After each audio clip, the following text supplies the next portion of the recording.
આજે તમે જોયું હશે કે ઘણી જગ્યાએ ભારત બંધનું એલાન છે, એટલે કે હડતાલ છે. ને આ હડતાલ શા માટે થઈ રહી છે, ચલો તેની વાત કરીએ. મેઇનલી આ હડતાલ કોઈ રાજકીય પક્ષ દ્વારા નથી થઈ રહી. આ હડતાલ જે 10થી વધુ રાજ્યના સેન્ટ્રલ વર્કર યુનિયન દ્વારા થઈ રહી છે. અને આ યુનિયન મેઇનલી 3 પોલિસીને ધ્યાનમાં રાખી હડતાલ કરી રહી છે.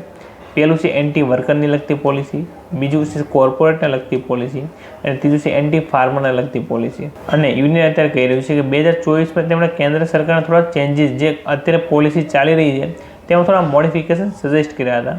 અને આ મોડિફિકેશન પ્રાઇવેટાઇઝેશનને લગતા, ઇન્ફ્લેશનને લગતા અને રોજગારમાં જે કમી થઈ રહી છે એને લગતા હતા.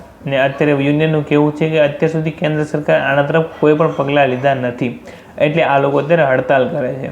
આ હડતાલમાં PSU બેંકના લોકો, ટ્રાન્સપોર્ટેશનને લગતા લોકો અને પોસ્ટલ સર્વિસને લગતા લોકો જોડાયા છે. અને ગુજરાતમાં SBI સિવાય ઘણા બેંકના લોકો આમાં જોડાયા છે. હવે આમાં આગળ શું થાય છે એ તો જોવાનું જ રહ્યું.